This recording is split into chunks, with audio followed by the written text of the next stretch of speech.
Hi, it's Sarah. Brooke and I are taking a short break from recording new episodes to catch up on our reading lists and plan for the next season of Clued in Mystery. While we're off, we are re releasing a few of our favorite episodes. We hope you enjoy.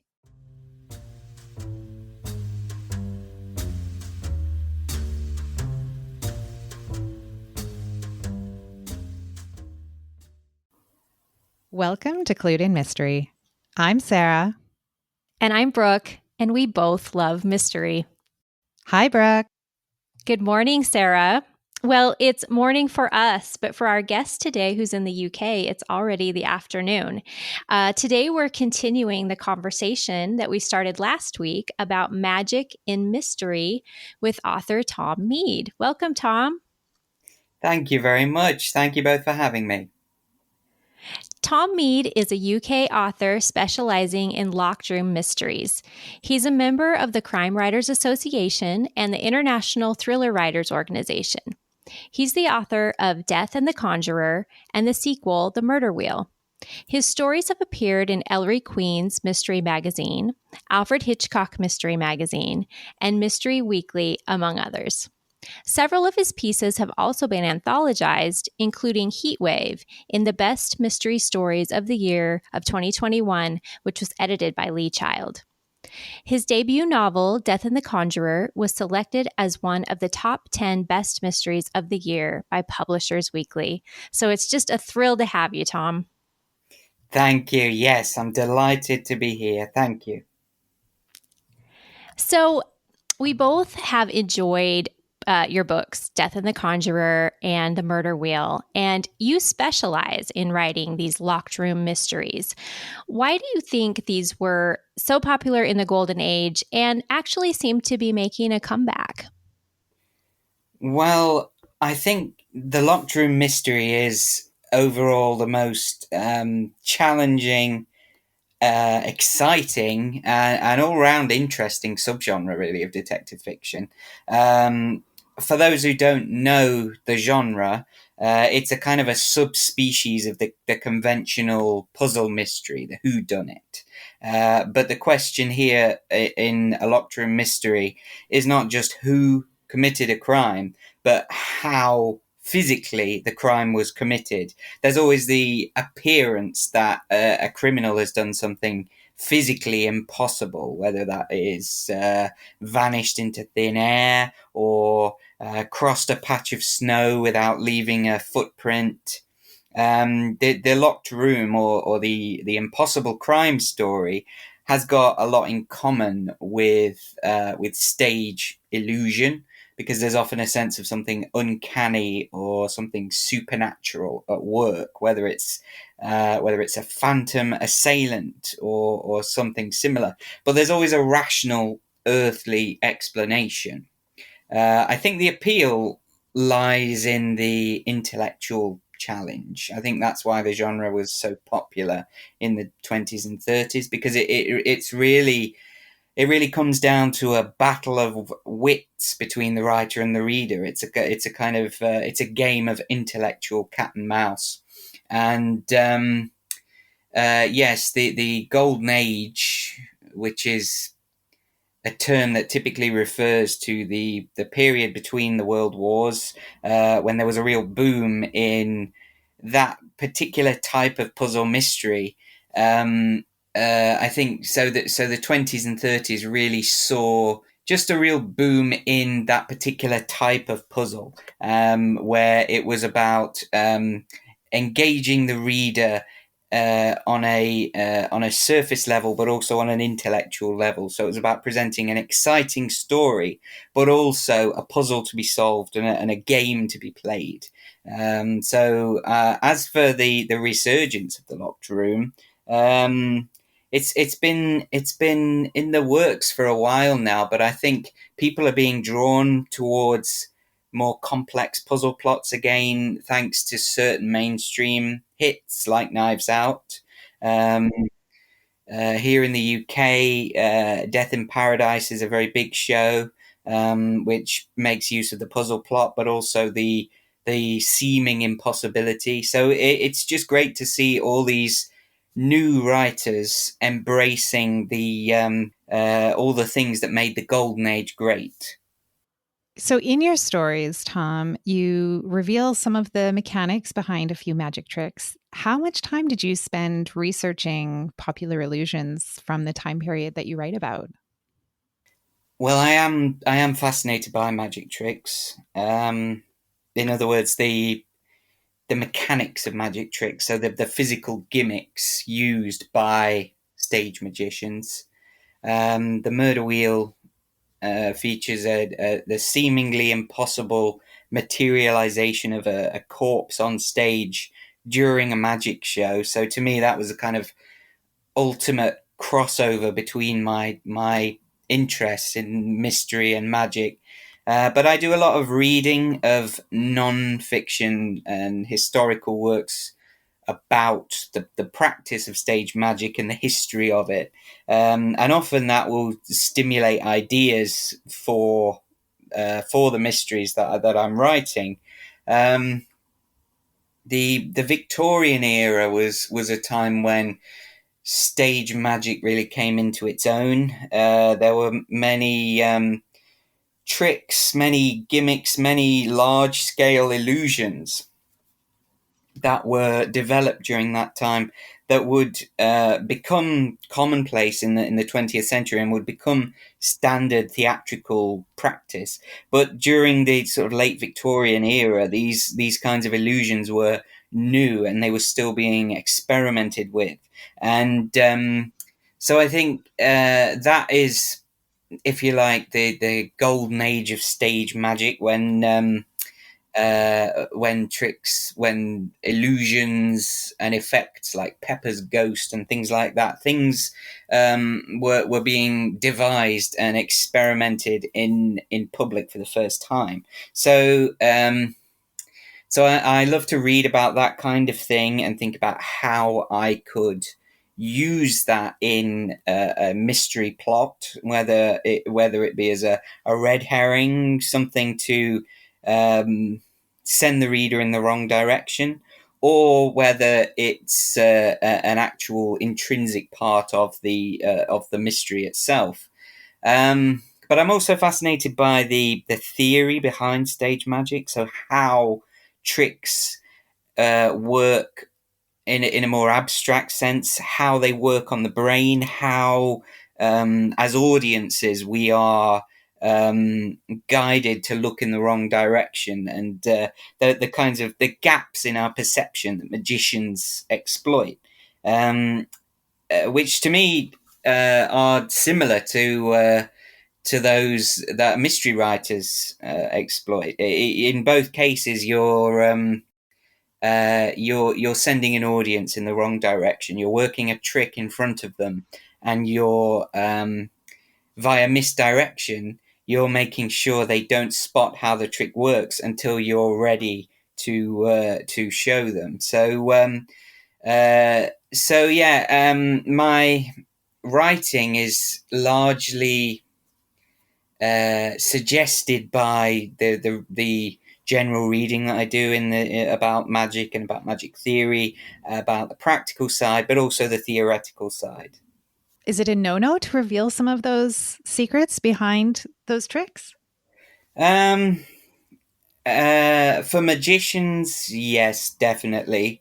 But I am fascinated by how tricks are done, and I think that's part of the fun. That's something that's always interested me. But then I'm not a magician. I don't claim to be a magician. So I'm quite happy to give away tricks because I think, well, it has a natural appeal to human curiosity. You want to know how something is done, but also that's the difference between magic and the locked room mystery. In the locked room, you have to give away the solution at the end. You have to explain how it was done, and the trick it becomes a question of providing satisfaction to the reader, a satisfactory conclusion. If the gimmick is too ordinary, too prosaic and dull, then the reader is inevitably left feeling shortchanged. So I think whereas magicians are forbidden to show how a trick is done, with the mystery writer, it's about you are laying out the solution to the puzzle, but at the same time you're trying to come up with the most colourful, exciting, and an intriguing solution as you can. I mean, I often talk about retrospective inevitability as a feature of a good mystery solution. This idea that your reader will kick themselves because they didn't spot the trick that was hidden in plain sight. And as a reader, that personally, that is one of the great joys of finding a good mystery, is when you see how you've been tricked and you see how the illusion was worked by the writer. And I love that. That's what I'm trying to do with these Spectre books, to give readers that same feeling. So in some respects, it's like a magic trick, a magic show, but because you inevitably have to lift the curtain at the end and reveal how it was all done, that's where the two differ. Yeah, that's fascinating. I love all the metaphors that you weave into the stories about the similarities of the magic show and mystery fiction. In your latest book, The Murder Wheel, your magician sleuth is Joseph Spector, and he explains that there has been a, quote, trick within a trick. Would you say that that's essentially what's going on in all locked room mysteries? Yes, 100%. My approach as a writer of locked room mysteries, and the thing that I really appreciate as a reader, is the different levels of illusion and mystification at work. So there can be physical tricks, as in clever gimmicks used to, for example, lock a door from the outside, that kind of thing. But then there are also more abstract tricks, which involve subtle placement of clues in plain sight, um, reinterpretation of a line of dialogue which takes on sudden significance when placed in a fresh context. Also, misdirection and deliberate obfuscation concerning identities and disguise, things like that. And I think the best examples of the genre are the ones where all of those different levels of illusion come into play at once. For me, the writer that really opened my eyes to the scale and the true potential of the locked room mystery is John Dixon Carr. He was one of the greatest authors of the Golden Age. I would place him up there with Agatha Christie, Ellery Queen, all the greats. But he was the acknowledged master of the locked room mystery, not just because he was so prolific in that genre, but because he was so imaginative, so creative. And no two of his books are the same. He didn't recycle or reuse tricks in the way that some Golden Age authors did. And I mentioned clue placement. He was Agatha Christie was a true master of that, but so was Carr, and so was Ellery Queen. The placement of clues, the different variety of clues, and the playfulness of some of them. I think that's all. I think it all kind of feeds into to one entity, and really. In a locked room mystery, you want you want all of that. You want the fun, but you want the atmosphere, the sense of mystique, but at the same time, a kind of tongue in cheek humor to it. That's great. And just building on that kind of idea of the overlap between magic and mystery and fun, having a magician as a sleuth is a great character. So, who are some of your fictional favorites, either contemporary or some from the Golden Age? Well, when it comes to magician sleuths, I grew up watching the BBC show Jonathan Creek, where the amateur detective is a man who designs illusions for a professional stage conjurer. So that show was great because it had a lot of humor. It was amusing, but at the same time, it featured very complex fair play puzzle plots in the Golden Age tradition. So all the clues were there, and there was great ingenuity in the plotting. So it was that was a nice kind of entry level locked room mystery experience when I was younger. It was a great way to kind of discover the genre. Um, in terms of contemporary writers and magician sleuths, my friend Gigi Pandian, who writes, she writes several different series, but her Secret Staircase mysteries are particularly good in my opinion because they feature impossibilities, impossible crimes, locked room mysteries, magic tricks, all kinds of fun things. And her detective Tempest Raj is a magician, so I would definitely recommend the Secret Staircase mysteries. But going back to the Golden Age, the archetype of the Golden Age sleuth, this idea of the amateur detective who's roped in by police or the authorities to investigate because they have a particular insight or skill at deduction. I think it lends itself naturally to having a magician or someone who specializes in illusions as a detective.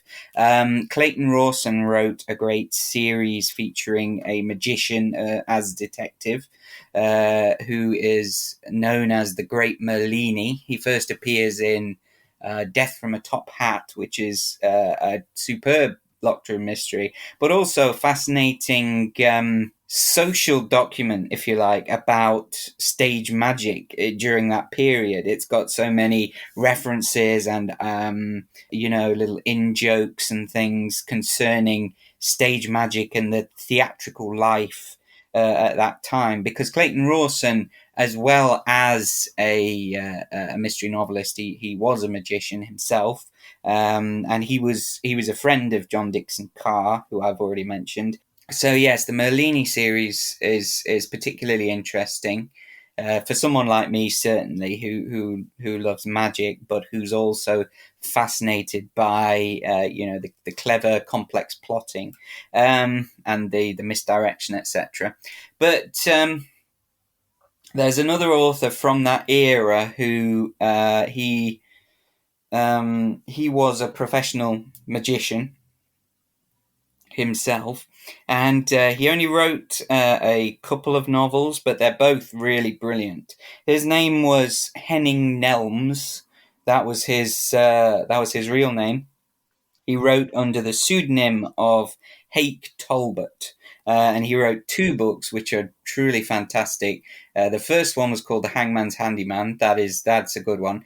But then the second one, The Rim of the Pit, is his absolute masterpiece. It's a perfect cocktail of illusion and atmosphere where a group of people are stranded in a snowbound cabin, and they find themselves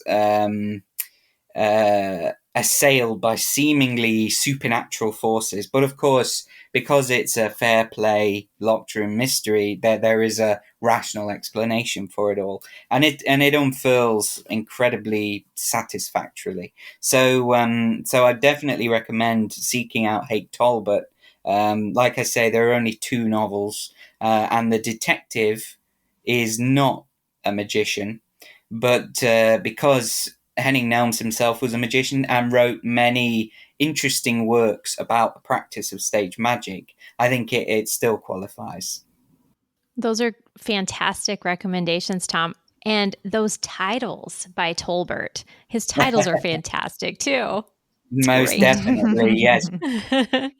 Rim of the Pit gives you a kind of a hint of something otherworldly going on, something supernatural, something demonic. And the stories are really crammed with atmosphere. John Dixon Carr was also superb at creating an atmosphere of kind of creeping dread and eeriness, and the hint that maybe there is something supernatural going on. I think that comes from Edgar Allan Poe, the kind of Gothic tradition, which because Poe ostensibly wrote the first locked room mystery, Murders in the Rue Morgue, and he was a great innovator of detective fiction generally. But his fictional detective, Auguste Dupin, was a huge influence on Conan Doyle's characterization of Sherlock Holmes, which in turn influenced the Golden Age. So I think there's kind of a thread of the Gothic and a sense of atmosphere, a kind of vivid, lurid, occasionally gruesome atmosphere to these stories, which really sets them apart, I think, and that's part of the appeal for me. And I definitely sense that in your work too, Tom. You have that same atmosphere, the feeling of, questioning what's really going on. Is there something supernatural? You accomplish that really well. I think that we've already answered our final question. So I'm going to go off script just a little bit and just ask you what you're working on next. Yeah, absolutely. That's a great question. I'm actually between books at the moment. I have finished book 3 in my Spectre series. It is called Cabaret Macabre, and it comes out next summer. Again, published by Mysterious Press, and I am about to begin work on book 4. So like I say, I'm between the projects, but I'm currently stockpiling ideas for the next one. That's great. We're looking forward to it. Yes, thank you very much. I hope you'll enjoy it. And so, Tom, where can our listeners find you? Oh, yes, I'm on all the social media at Tom Mead Author. So I do Facebook, I find, is a great way to engage with readers directly. But I'm also on Twitter, X, whatever you want to call it. I recently joined Instagram, and I'm also on Blue Sky. If any of your if any of your listeners are on Blue Sky, I'm on there. And my website is tommeadauthor.com. That's wonderful. Thank you again for joining us, Tom. This has been such a great. I feel like we have like an overview of the history of magic and mystery, and this is going to be so worthwhile, I know, to our listeners. My pleasure. Thank you both for having me. And thank you all for listening today on Clued In Mystery. I'm Brooke. And I'm Sarah, and we both love mystery. Clued In Mystery is produced by Brooke Peterson and Sarah M. Stephen. Music is by Shane Ivers at silvermansound.com. Visit us online at cluedinmystery.com or social media at Clued In Mystery. If you liked what you heard, please consider subscribing, leaving a review, or telling your friends.